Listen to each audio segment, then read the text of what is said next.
Hoje o estudo espírita, ele é de perguntas e respostas.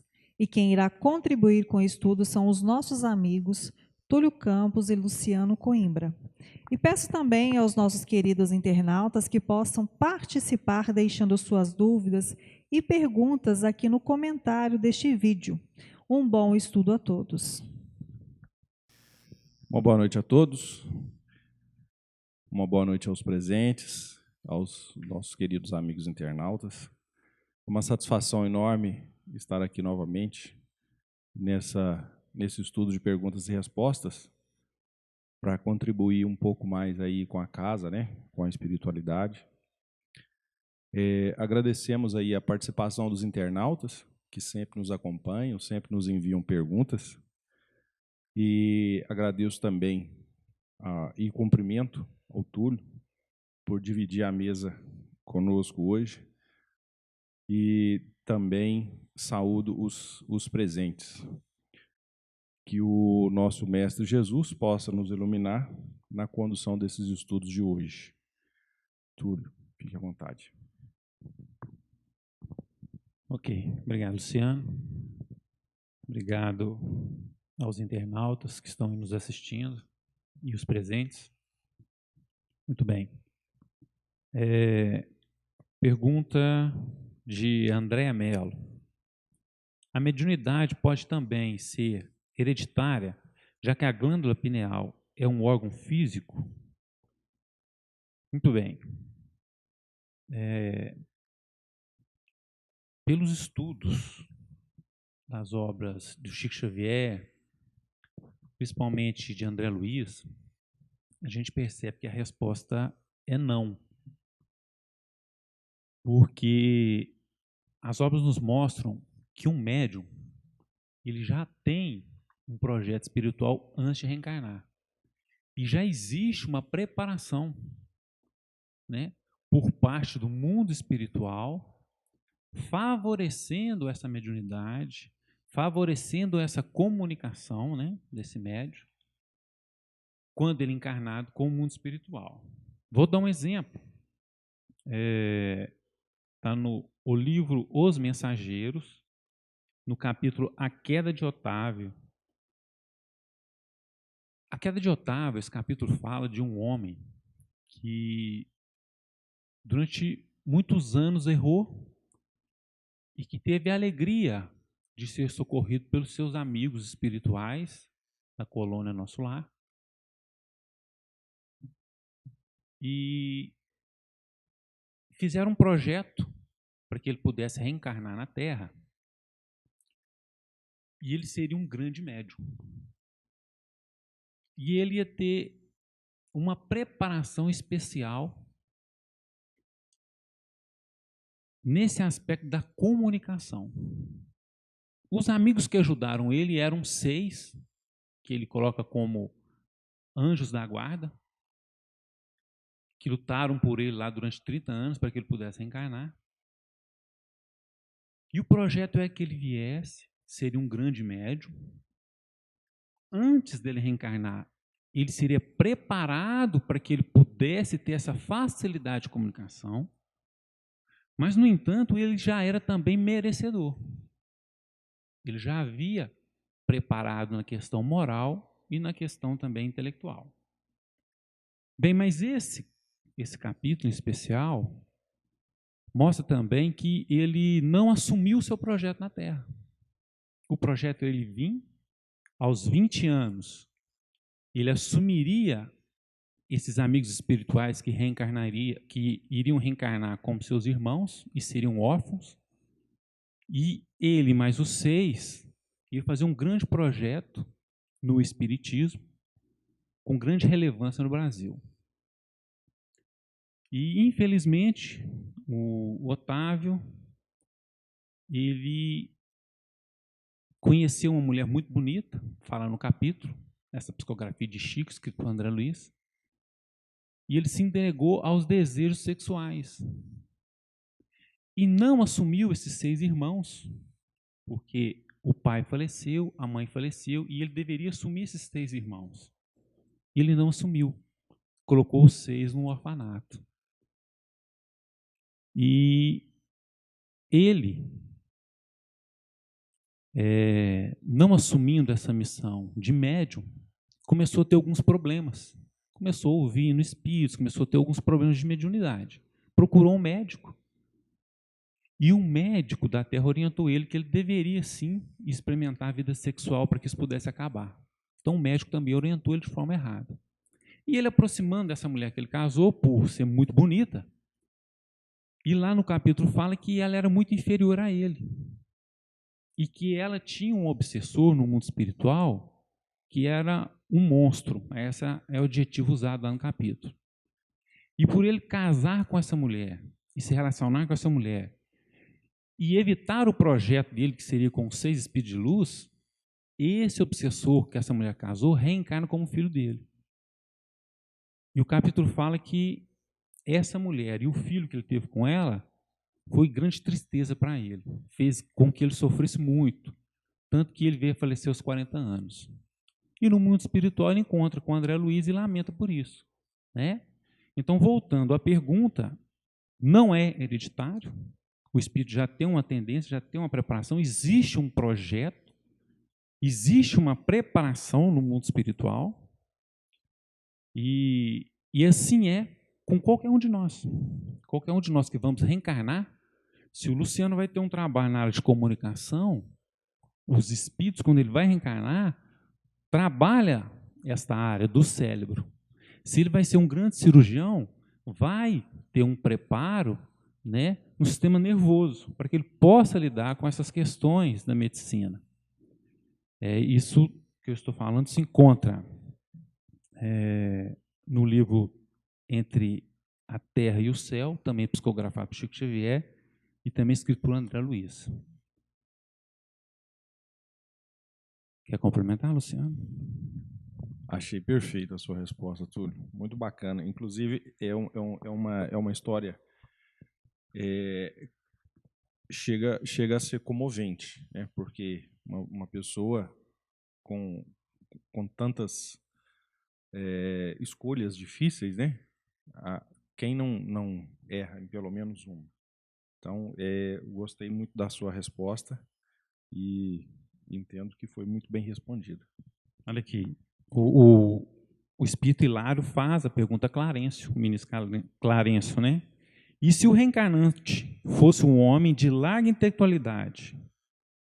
Aí o ministro responde: merecia-nos-ia cautelosa atenção na estrutura cerebral, para que não faltasse um instrumento à altura de seus deveres na materialização do pensamento.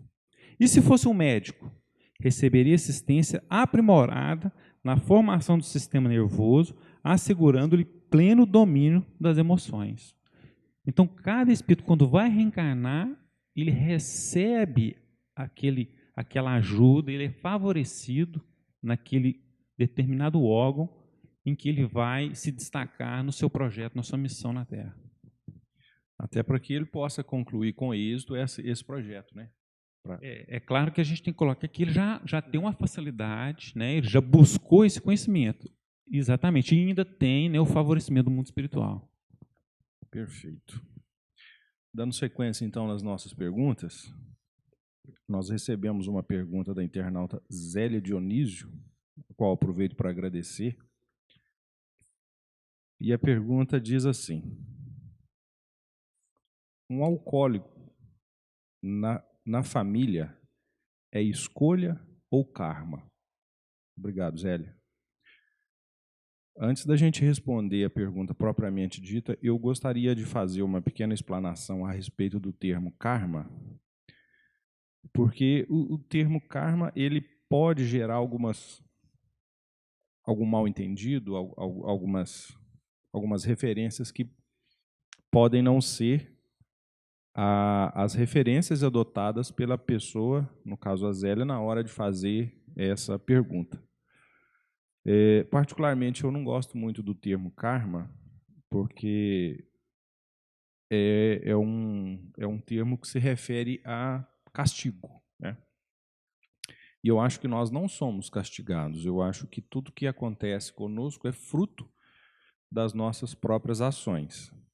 É mais ou menos o significado da própria palavra karma para os hindus, que karma para os hindus significa o efeito das nossas ações nessa vida ou nas futuras. O que se difere, por exemplo, dos nossos irmãos budistas, onde a palavra karma refere-se às intenções. Uma boa intenção gera boas consequências. Uma má intenção gera más consequências.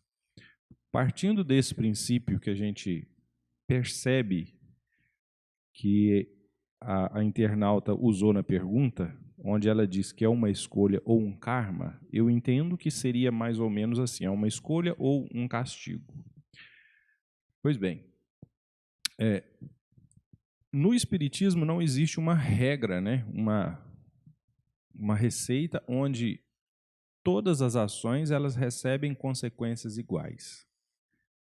E não necessariamente tudo que acontece na vida da gente é um reflexo de uma coisa ruim. Existem coisas que são colocadas na nossa vida como reflexo de coisas boas. Vou dar um exemplo.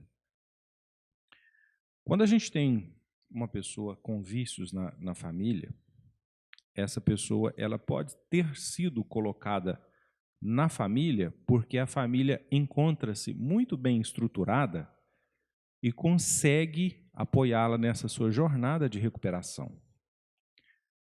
Pode ser um pedido do próprio alcoólatra. Vamos imaginar a seguinte situação. Essa pessoa já se encontra no alcoolismo por várias reencarnações e ela percebe que naquela família em questão, eles não têm nenhum outro integrante que é vítima de vícios, né, que é alcoólatra também, ou, de alguma forma, que algum desses integrantes já conseguiu superar esse vício e encontra-se plenamente estabelecido. Esse irmão, então, que ainda está com o vício do alcoolismo, pede à espiritualidade para que ele seja inserido nessa família em busca de auxílio, de apoio, de direção. E a espiritualidade prontamente lhe atende, na maioria dos casos, porque o desejo é que todos consigam evoluir, todos consigam deixar para trás todas as mazelas, essas questões que podem paralisar ali temporariamente a evolução de cada um. Uma outra situação que pode acontecer é que a pessoa que recebe o alcoólatra em casa está sendo posto à prova. Até porque nós estamos num período de provas e expiações. Como que funciona nessa situação? Imagine que você ou uma outra pessoa da sua família foi alcoólatra em alguma encarnação anterior e vem gradativamente se livrando desse vício. Nessa encarnação, você ou a pessoa da sua família não tem mais esse vício. Daí, como se fosse uma prova mesmo na escola, que você vai ser testada, é inserido ali na sua família uma pessoa com vícios para que você se sinta, às vezes, até tentado a voltar ao vício, mas consiga resistir. Resistindo à volta ao vício, você concluiu a sua prova com êxito. Então, não necessariamente ter um alcoólatra na família, eu chamaria de karma. Eu poderia até ir um pouco além e falar que ter um alcoólatra na família pode ser trabalhoso, mas eu enxergo como uma bênção. Porque ali, naquela família, ele encontrou referências para conseguir sair daquela situação. Ou, no mesmo contexto, podem acontecer os dois exemplos que eu citei. Pode ser uma pessoa que está em prova e pode ser que ele foi inserido naquela família exatamente buscando a superação que um outro membro da própria família já conseguiu. E dessa forma, com a ajuda de todos, né, com a união de todos e com o apoio de todos, ele também vai se fortalecer e vai sair desse vício. Então, a gente sabe que é complicado conviver com pessoas com vício. E quando a gente fala de alcoolismo, é uma situação um pouco mais grave, porque não que os outros vícios não sejam, mas o alcoolismo ele é de um certo ponto de vista liberado pela sociedade, vamos dizer assim, porque é uma droga lícita. Então, diferente de outros vícios, que a pessoa tem que fazer muito esforço para conseguir essa droga, o álcool não. O álcool ele pode começar, inclusive, a conviver com ele desde criança, que seja nas festinhas, que seja nas comemorações, que seja na própria sociedade. É muito comum a gente ver as pessoas falando que idolatram o final de semana porque já podem beber. Então, isso, de uma certa forma, é impregnado na cabeça, principalmente das crianças, que final de semana foi feito para beber. E, assim, é uma batalha difícil, não é fácil, e a pessoa tem que ter muita força de vontade para conseguir sair. E, claro, a gente recebe muito apoio da espiritualidade para ter força para isso. Tanto a pessoa que conseguiu superar, a pessoa que está pedindo ajuda e a família que está ali disposta a apoiá-lo. E a gente ora todos os dias para que essas pessoas consigam sair dessa situação e possam caminhar rumo à sua evolução. Eu espero ter sido claro, grande Túlio. Se tiver algum complemento, fique à vontade. Muito bem. Uma pergunta de André Melo, internauta. Li que temos vários corpos astrais. Gostaria de saber se, à medida que evoluímos, esses corpos vão morrendo até nos tornarmos um Cristo, ou somos somente espírito e perispírito? Muito bem. Nós somos criados espíritos, né? Simples e ignorantes, todos nós. E necessitamos de alguns instrumentos para que possamos viver, experimentar, crescer e evoluir. Um desses instrumentos é o corpo material que utilizamos aqui na Terra, por exemplo. Um outro corpo é o perispírito, que utilizamos, né, numa parte espiritual mais próxima da Terra. E segundo as obras do Chico Xavier, principalmente as de André Luiz, a gente percebe que esse perispírito ele vai se tornando cada vez mais sutil, mais espiritualizado, mais suave, de acordo com a evolução do espírito, de acordo com o lugar que ele está habitando. Porque mesmo no mundo espiritual, existe inúmeras dimensões, né? Quanto mais próxima da Terra, mais grosso vai ser esse perispírito. Inclusive no livro Obreiros da Vida Eterna, eles entram em um templo de oração antes de iniciar uma missão no mundo espiritual, e eles desejam ter uma orientação de um espírito superior. E esse espírito superior chama Asclepto. E para que esse espírito superior possa se fazer presente, possa se projetar a sua imagem, a sua fala, o seu conhecimento, nesse tempo não se pode entrar nenhum espírito que esteja mal intencionado. Existem máquinas na porta desse templo que impede que as pessoas que não estejam bem harmonizadas né, impedindo que essas pessoas que não estejam harmonizadas entrar. Lá dentro, André Luiz e sua equipe, que estava se preparando para uma missão no mundo inferior de resgate, eles começam a orar e a imaginar num telão, projetando nesse telão, uma figura da natureza, um lago, uma árvore, muita flor, uma grama, e eles iam orando, preparando aquele ambiente, preparando aquele quadro para que Asclepio, um espírito superior, se pudesse fazer presente naquele telão. Ele simplesmente não poderia se fazer presente ali porque André Luiz e os seus orientadores não poderiam enxergar, porque o seu perispírito era mais sutil, era mais espiritualizado.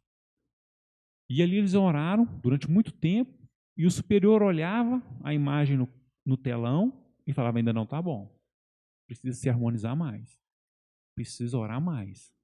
E ali eles iam projetando a natureza cada vez mais bonita com os seus pensamentos. Quando já estava um ambiente bem favorável, Asclepio se projeta naquele quadro, naquele telão. E ali ele dá uma palestra, está no livro Obreiros da Vida Eterna. E é permitido fazer algumas perguntas também. E o interessante é que todas as perguntas ele responde com o Evangelho. Ele abre um pergaminho e tira ali um capítulo, um versículo do Evangelho, né, demonstrando que mesmo nos mundos mais espiritualizados, o Evangelho está em primeiro lugar. O Evangelho está em primeiro lugar. E toda a resposta que ele dava era um trecho do Evangelho. Então, o que eu quero dizer? Que até onde eu sei, até onde se estuda, não se existe esses corpos astrais, a não ser que esse corpo astral é um outro nome que se dá a perispírito.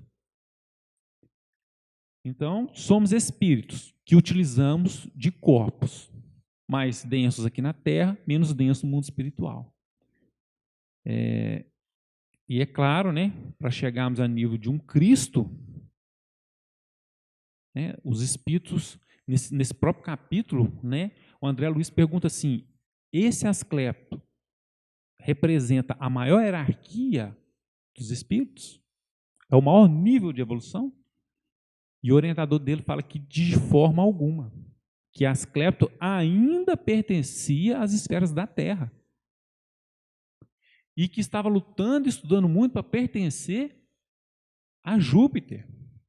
E os espíritos de Júpiter estavam lutando para que pudessem pertencer aos espíritos de luz que frequentam a estrela Sol.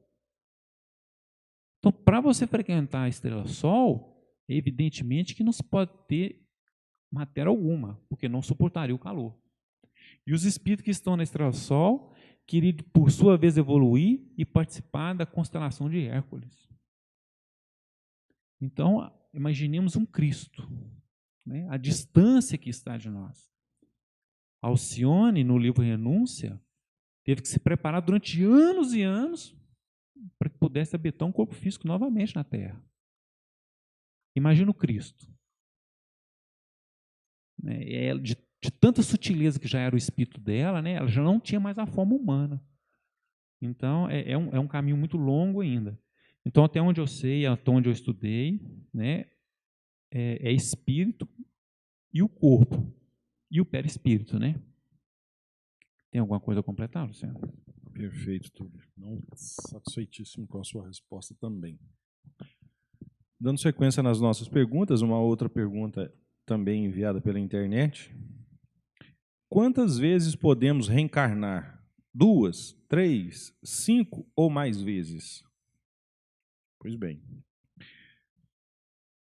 Para que a gente possa entender melhor essas questões de quantas vezes, numericamente falando, vamos traçar um paralelo entre a nossa jornada em uma encarnação com o período que a gente vai para a escola e a mesma jornada na nossa existência, em várias e várias reencarnações. Se a gente levar em consideração que uma criança começa os seus estudos bem novinha e ao longo do tempo, na medida que ela vai aprendendo, né, na medida que ela vai absorvendo conhecimento, ela vai passando para as séries superiores. E assim ela vai concluindo as etapas de ensino até que ela possa, lá na frente, se formar e continuar, então, os estudos de uma forma bem mais avançada. Assim é a nossa evolução nas reencarnações. Na medida que a gente vai evoluindo e que a gente vai passando as etapas, a gente consegue alcançar séries superiores. Algumas pessoas, sejam por vontade própria, seja pela sua própria moral, pela sua própria índole, elas têm um pouco de dificuldade de romper essas séries. E a pessoa não evolui se ela não quiser. Mesmo que a própria natureza, as próprias leis divinas, sejam propícias para que mesmo a pessoa que não queira evoluir seja conduzida em caminho à evolução. Mas pelo livre-arbítrio, se ela não quiser, ela não caminha, ela não prospera. Dessa forma, a gente pode falar assim: algumas pessoas, elas conseguem chegar num ponto de evolução, como o Túlio acabou de citar, que ela é convidada a habitar um outro patamar com um número reduzido de reencarnações. Mas quando a gente fala em número reduzido de encarnações, são centenas e centenas. Não são poucas unidades aqui, como referido na pergunta. Eu até acredito que o objetivo da pergunta é quantificar o limite. E nós não temos um limite. Cada vez que for necessário uma reencarnação, essa oportunidade ela nos será concedida. Tanto que existem relatos de espíritos que são milenares, né? E que ainda, por uma questão até para nos ajudar, nos auxiliar, eles voltam, eles reencarnam no nosso meio, para que eles possam, através dos seus exemplos, né, das suas práticas, fazer com que outros espíritos que até então não tinham se atentado para aquela forma de conduzir a vida, para aquela forma de enxergar até os outros irmãos, que elas possam aprender com exemplos de quem já está lá em cima. Lembrando que, no paralelo que a gente está fazendo com a escola, também funciona assim. A gente não aprende, não é com pessoas que já se formaram, com pessoas que já são gabaritadas a estar ali naquele posto de professor. Então, quanto mais próximo de pessoas mais evoluídas estivermos, maior é a nossa chance de também evoluir. E assim, eu acho que não é nem interessante a gente ficar preocupado em quantas vezes eu posso reencarnar, porque a espiritualidade, na sua bondade infinita, ela vai nos proporcionar quantas vezes forem necessárias até que alcancemos a nossa evolução, para que possamos habitar um patamar superior. Muito bem.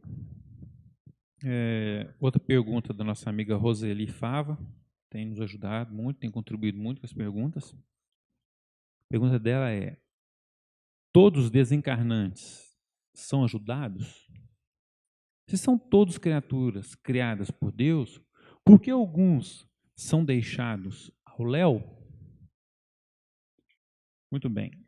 Eu quero tirar aqui como exemplo o livro Nosso Lar e o nosso irmão André Luiz. André Luiz era um médico que desencarna com a gravidade de ser um suicida indireto, porque fez mau uso da alimentação, mau uso do álcool, adquiriu a sífilis, que adoeceu o seu corpo, e possuiu, né, uma doença no estômago e acabou falecendo por isso. E durante anos, se eu não me engano, 5 anos, ficou na região umbralina, sofrendo ali as mais terríveis dores, sozinho, no escuro, com sede, com fome, com medo e, às vezes, atormentado por espíritos monstruosos. E André Luiz não sabia, mas durante muitas vezes a sua própria mãe, que já estava no mundo espiritual, tentava ir atrás dele, orientá-lo e resgatá-lo para as colônias, para os hospitais. Mas ele não percebia a presença da mãe. Ele não conseguia enxergar os espíritos de luz que estavam sempre ali, dispostos a ajudá-lo. Por quê? André Luiz, pelo que a gente percebe no capítulo, ele era um homem pouco apegado às questões espirituais, com pouca afinidade religiosa, quaisquer que sejam. E foi o homem que viveu, né, mais para a vida material do que para a vida religiosa, para a vida espiritual.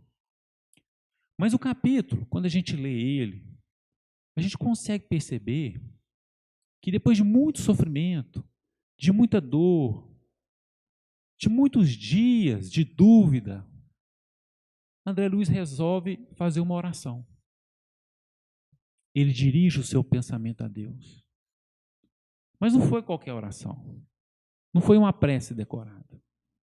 Lá fala que ele orou aproximadamente 15 minutos, chorando, clamando a Deus o socorro, pedindo perdão, reconhecendo seus erros. Mas ele só chegou a esse ponto porque sofreu. Porque ficou ali, às vezes, subjugado por forças muito piores do que ele pudesse imaginar. E depois de sofrer muito, que ele reconheceu a grandeza de Deus, que ele reconheceu suas falhas e pediu perdão. E depois daquela prece sincera, depois de levar o seu pensamento ao mundo superior e se harmonizar com as coisas boas, se fez presente ali o irmão Clarencio, o ministro Clarencio, um dos ministros da colônia Nosso Lar. E disse para ele a primeira frase: irmão, Deus não desampara ninguém. Respondendo aqui a sua pergunta, né? Porque alguns estão deixados ao léu. Nenhum está ao léu. Nenhum irmão está ao léu. Se ele está sofrendo, às vezes, por um período que possa nos parecer, às vezes, longo, 5 anos, 10 anos, eu já vi relatos nos livros de Chico Xavier que são 30, 40, 100 anos. Mas para Deus isso é insignificante, porque nós temos a eternidade. E se for preciso a gente perder todo esse tempo, perder a nossa casa, o nosso carro, a nossa saúde física, para que possamos alcançar a evolução espiritual, para que possamos alcançar o reino de Deus em nossos corações, assim Deus vai fazer. Porque nós só buscamos a verdade, nós só buscamos Deus, cumprir a vontade do Cristo, quando a gente sofre. Raros são aqueles que buscam a verdade, que buscam o bem, através do estudo, através, né, do exemplo do outro. É muito bom quando a gente vê alguém, né, passando por uma dificuldade, bom para nós, é claro, e a gente consegue perceber o porquê que ele está sofrendo e a gente não cometeu os mesmos erros que ele. Mas são raras as pessoas que fazem isso. A gente só dá valor na saúde quando a gente perde. Só dá valor na família quando a gente perde a família. A gente vive ingrato. A gente não agradece, às vezes, o alimento que tem, o emprego que tem, a casa que tem. E Deus quer que a gente cresça espiritualmente. Essas coisas materiais, isso é só um instrumento, isso são tudo passageiro. Outro exemplo também, no próprio livro Nosso Lar, no capítulo Vampiro, é que bate à porta do hospital uma senhora muito sofrida, muito doente, muito decadente, demonstrando ter muita idade no perispírito. E existe ali uma vigilância nos muros dos hospitais e manda chamar a irmã Narcísia, né? O André Luiz está acompanhando ela e chega lá e percebe aquela mulher clamando por socorro, querendo entrar naquela casa de Deus, naquela casa onde eles amparam os espíritos sofredores, os espíritos desencarnados, como é na sua pergunta aqui, Roseli. Aí mandam chamar Paulo, o chefe da segurança. Olha para você ver, numa coluna espiritual, né, de Deus, de Cristo, existe uma segurança. E Paulo fala, ainda bem que não deixou ela entrar. Não, mas por quê? Aqui é uma casa de Deus, aqui é uma casa de socorro, ela tem que entrar, André Luiz diz. Falei assim, calma, observe aquela mulher. Ela tinha 58 pontos escuros em torno dela. E ele explica que aquela mulher, quando reencarnada, era uma profissional da ginecologia. E que ela fez 58 abortos. E que ela matou, assassinou 58 criancinhas. E Paulo conseguia ver todas aquelas formas que ela matou. Alguns asfixiados, outros esmagados. Mas ele não deixou ela entrar, não foi por isso. Porque ele sabia que ela não queria entrar, não era para receber o socorro. Ela não queria entrar, não era para melhorar. Ela queria entrar, era para atrapalhar, para trazer confusão, para trazer desorganização naquele hospital. E assim ele fez, ele começou a interrogar ela, fazer perguntas para ela. Não demorou muito, ela começou a mostrar sua verdadeira face. Começou a xingar, começou a falar vários palavrões e saiu dali reclamando, não queria ajuda. Aquela mulher, se a gente fizer uma análise rápida e superficial, vai achar que ela foi abandonada, mas ela não foi. O dia que ela realmente desejar de coração ser socorrida, desejar de coração melhorar, se arrepender dos seus erros, não vai faltar socorro para aquela mulher. Não vai faltar socorro. Então, o sofrimento e aparentemente esta questão que alguns espíritos parecem estar abandonados ao léu, aquilo é um remédio, como uma injeção. Pegava minha filha, eu levava ela para tomar uma injeção, aí meu coração doía de ver ela chorar e ela tomar aquela agulhada. Mas aquilo é preciso, né? Então, muitos, às vezes, somos no mundo espiritual, crianças precisando de agulha, né? De um remédio. Quer completar alguma coisa, Luciano? Perfeito, Túlio. Muito boa explicação. Nós temos aqui uma outra pergunta enviada pela internauta Bruna Correia. Agradeço, Bruna, pela colaboração. E a pergunta diz assim: em caso de acidente com carros, motos ou outros, existe morte prematura?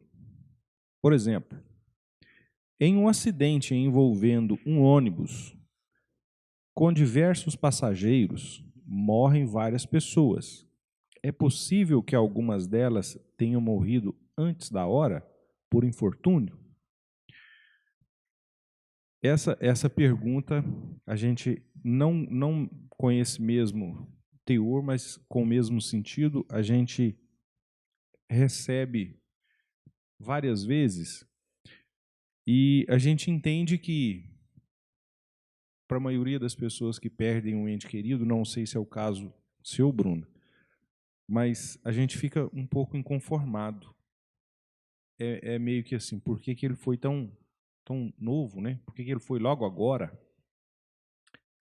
Mas a gente precisa expandir um pouco a nossa visão e enxergar que nós somos uma família universal e que a pessoa que desencarnou nesse acidente, ela tinha entes queridos aqui, mas ela também tem entes queridos de lá. E sempre que a pessoa chega no mundo espiritual, ela é recebida por vários outros espíritos. E não muito raro, por pessoas muito próximas em vidas anteriores. A gente tem relatos aqui que pessoas são recebidas por avós, por tios, por irmãos que já haviam desencarnado anteriormente. E mesmo sabendo que é uma dor assim quase insuportável a perda de um ente querido, principalmente nesses casos de acidentes que geralmente são mais cruéis com o corpo físico, a gente fica às vezes até questionando por que aquilo foi acontecer com aquela pessoa. Mas não, assim como o Túlio acabou de dizer, não existe nenhuma pessoa que é deixada ao léu, que é abandonada. E se a pessoa desencarnou é porque estava no momento da pessoa desencarnar. Assim como também se a gente inverter o olhar e tentar entender por que tantas pessoas morreram e poucas sobreviveram, o que aquelas poucas tinham que as outras não? Ainda não era chegado o momento daquelas pessoas desencarnarem. Então, por mais que seja estranho, né, a gente falar que a pessoa desencarnou porque era a hora, mas é mais ou menos por aí. A espiritualidade encontra uma forma de fazer com que essa pessoa passe da vida encarnada para a vida espiritual e nenhuma das vezes, para nós, é uma forma muito agradável, muito aceitável, embora algumas pessoas relatem que têm o desejo de desencarnar durante o sono, porque algumas temem a dor, outras temem o sofrimento. Fato é que nós temos um plano terrestre e, tirando os casos onde a pessoa comete o grave erro do suicídio, nos é dado toda a oportunidade de cumprir esse plano durante a nossa encarnação. E fato é que é chegado o momento que a gente retorna para a nossa verdadeira casa, que é o mundo espiritual. No caso das vítimas de acidente, é porque chegou o momento delas retornarem, né? E, como a gente havia dito no início, elas deixaram uma parte da família aqui, mas elas retornaram para a grande família que já estavam do lado de lá e, com certeza, aguardando ansiosamente a sua volta. Perfeito?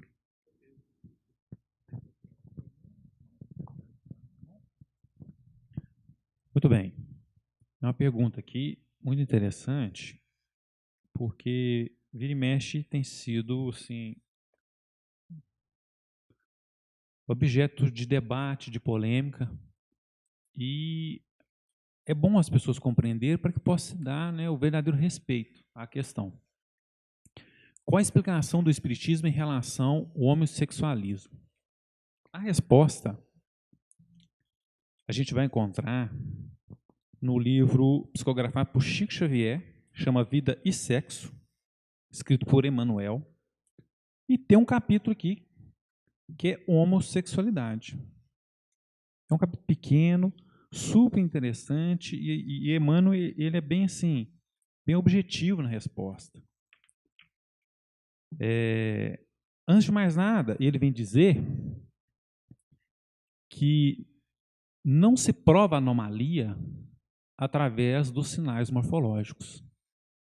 Ah, é normal, é anormal. Ele falou que a anomalia se prova se a pessoa é realmente mal, a ponto de prejudicar as outras pessoas. E se é normal, a ponto de ser bom para as outras pessoas. Então, Emmanuel já vem dizer aqui que a questão homossexual não tem nada de grave, não é uma aberração, não é nada que se deva preocupar e que merece respeito.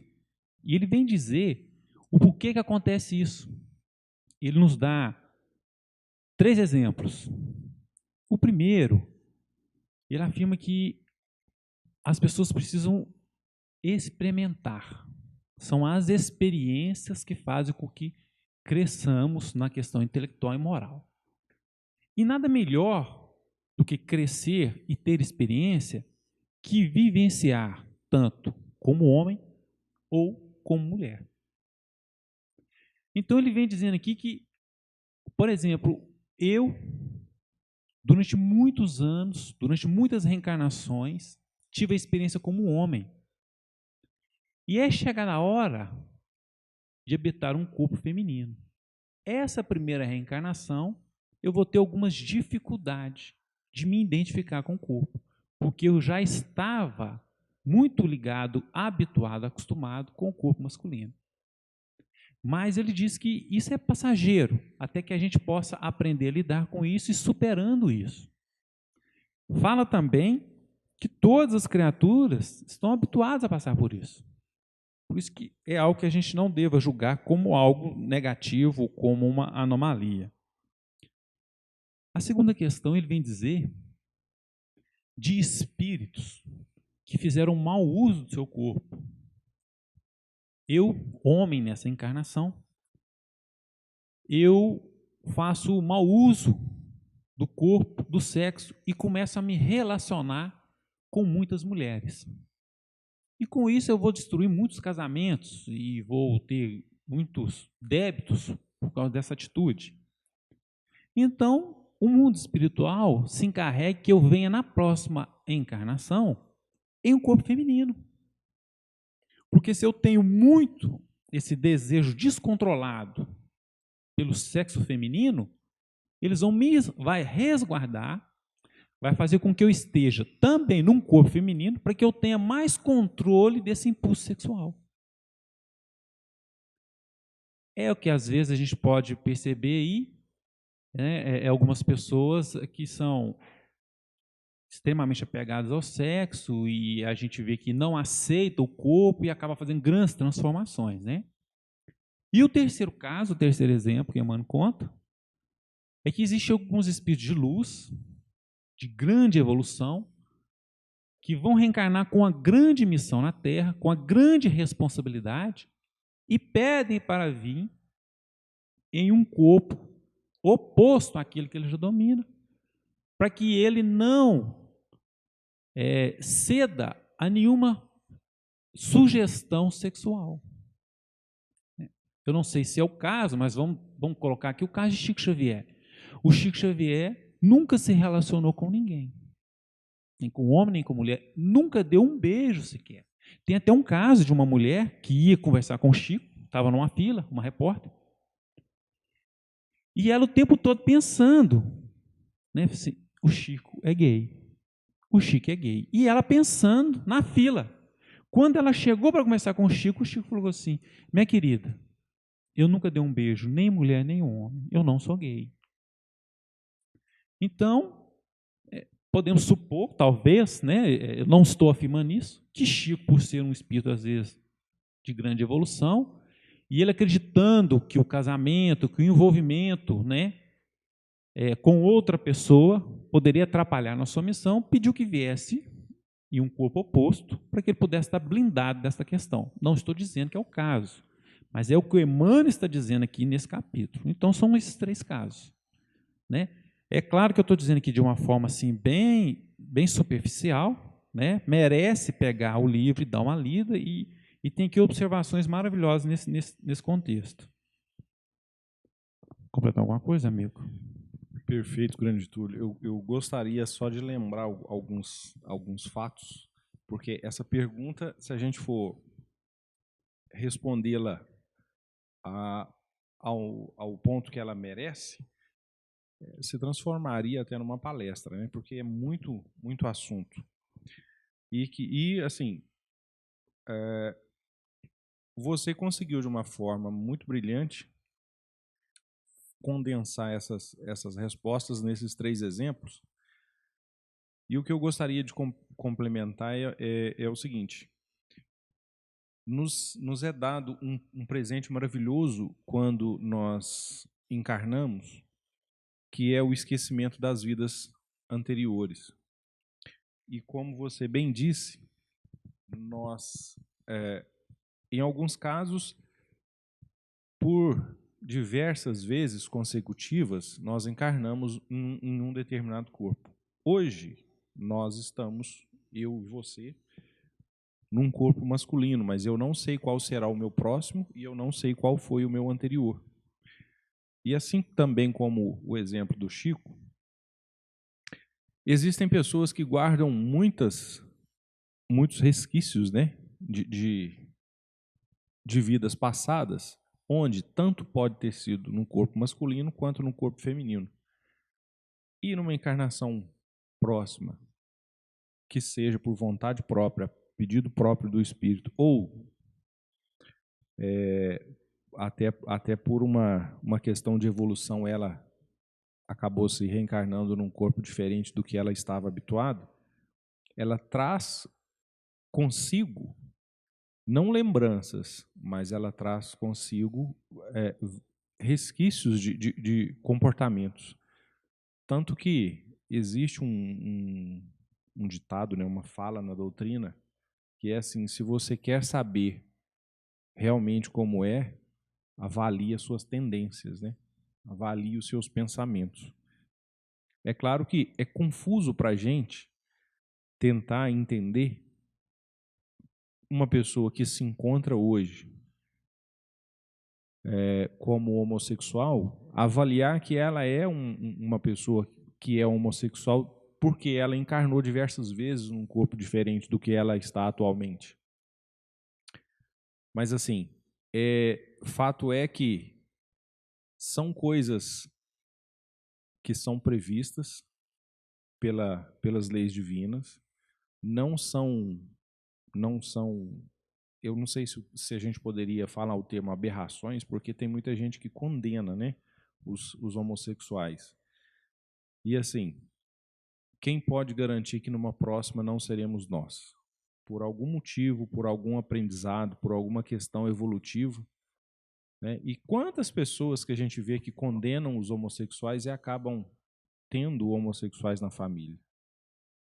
A questão é, quem somos nós para julgar as outras pessoas? Né? Que procuremos nos evoluir sem prejudicar os nossos irmãos que nesse momento se encontram num estágio homossexual. É isso tudo. Eu fiz uma pesquisa aqui, porque eu não estava sabendo o nome, né? Quando o Emmanuel vem colocando assim, ó, o que decide o que é normal ou anormal, não tem nada a ver com a questão sexual. É o quanto somos bons ou quanto somos ruins. Aí aqui tem a história, né, de Alan Turing, não sei se a pronúncia é essa, foi o homem que inventou o computador. E a sua invenção salvou milhões de vidas na Segunda Guerra Mundial. E ele era gay. Inclusive, a Inglaterra castigou ele com castração química. Mas depois, né, depois de muitos anos, a rainha pediu perdão. E a história desse homem virou cinema. É o filme O Jogo da Imitação. Então, assim, é um homem super estudado, um cientista, um homem de um coração enorme, um espírito de grande evolução, que salva milhões de vidas. E foi julgado, condenado, simplesmente porque apresentou, às vezes, né, traços diferentes do corpo que habitava, da sexualidade, né, que aparentemente aparentava ter. Então, é um grande exemplo, é um grande filme, é bom a gente assistir para a gente estar, né, contextualizando isso melhor. Perfeito, Túlio. Nosso tempo esgotou, nós chegamos ao fim aqui do nosso estudo. Gostaria de agradecer muito aos internautas pelas perguntas, pedir para que, caso tenham ficado dúvidas, postem nos comentários, que vai ser um prazer para a gente respondê-los ou tentar de uma forma mais clara responder às dúvidas que ficaram numa próxima oportunidade. Agradeço à casa também pela oportunidade de estar aqui. E Túlio, muito obrigado pela presença aqui na mesa. Que possamos voltar aos nossos lares com muita saúde e sob a proteção do Pai Divino, como sempre. Muito obrigado a todos. Boa noite.